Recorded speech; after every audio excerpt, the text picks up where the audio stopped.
Hey, if you guys clicked on this video, you're probably wondering, what do I do here in Papua New Guinea as a bush pilot?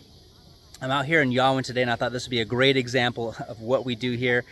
We've been flying out here now for 4 months only, and this is the 117th flight that I have done to, or not myself, between myself and one other pilot, out here to Yawan, allocating 3 new missionary families in here so that they can get their houses built, so that they can learn the language out here, as well as being able to translate the Bible and start teaching them the Word of God. So Papua New Guinea actually has over 800 language groups, and this is just one of those. So they're so different as like Spanish to German to Chinese to English. They're that different. So where I live in Goroka, in just our little tiny area, maybe 20 square miles, there's 8 different language groups. And then obviously we have a trade language that everybody speaks, just called Pidgin. And that's how everybody communicates here in Papua New Guinea for the most part, between different places. But we're going to unload it here. I'm going to walk you guys up the hill. We're going to go over what kind of cargo I've been flying in here and why it's important as a missionary pilot here in Papua New Guinea. Really the only way that these missionaries can actually work out through these places.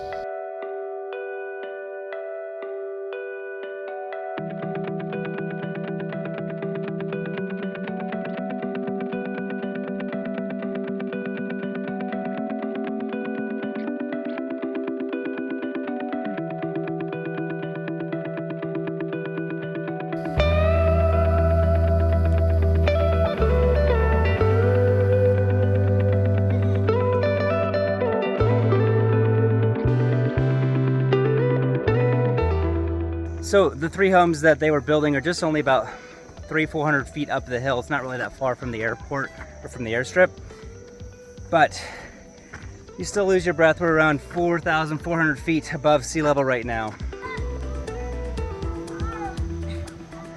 When do you get that?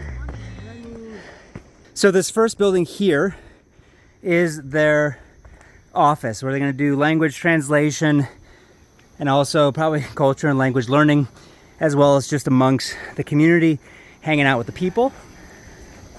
So here's the first house. Actually, this is the second house that they built here.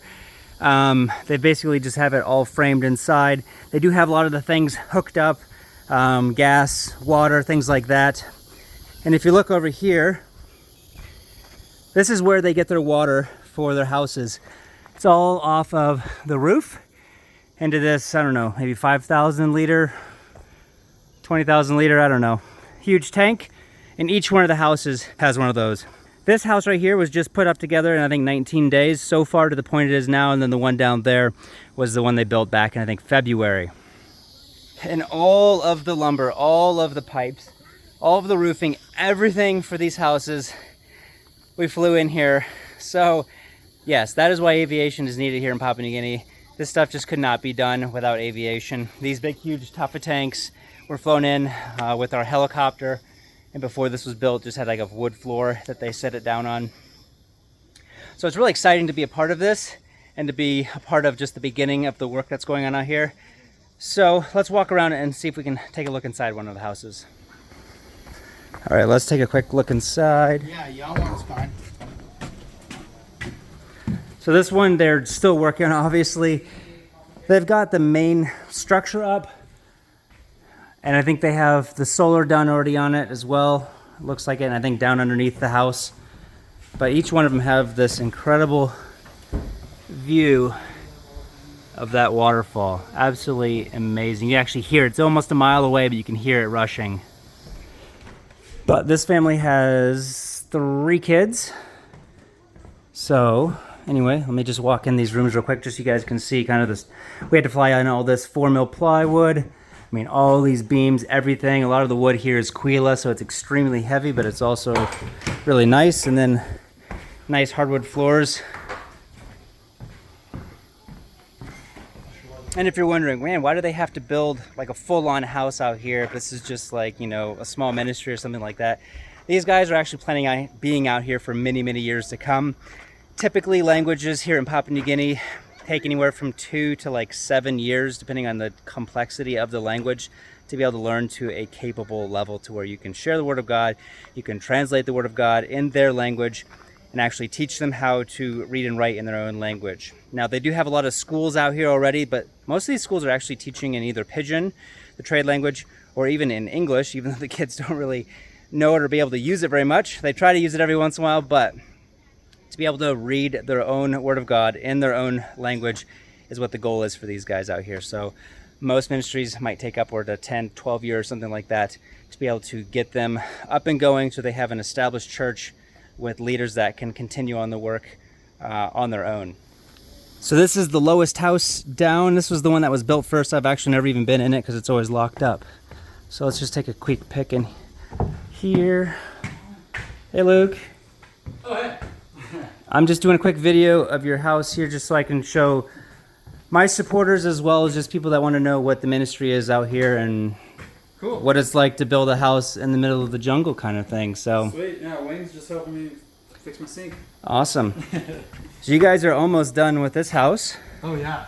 and definitely the best view out here for sure, unobstructed. So if we did not fly the wood in and we had to get it, it would have had to been over there on those mountains over there. So it's about 1,000, 1,500 foot down to the river and then back up. And it would just been too much to ask of the community to be able to carry all the wood all the way over here for 3 houses. Well, there you go, guys. That is just my job in a quick nutshell here in Papua New Guinea. I really do love what I get to do here. I love being able to fly here for one, but I love the bigger picture. I love being able to be a part of tribal church planting, being able to start churches in places that would have never had the opportunity to get the gospel unless people were sent, come over here and do this really difficult job. And I feel very blessed to be able to do a job that I really enjoy doing, being able to serve these guys out here. If you guys would like to be a part of the ministry that my family and I are doing here in Papua New Guinea, check out the links down below. We always have supporters come and go. So if you'd like to partner with us for a month or a few years to come, we're planning on being here for a few more years to go. So if you guys have questions, shoot me an email as well. I'll send all that link down below. And thanks for watching. See you guys next time.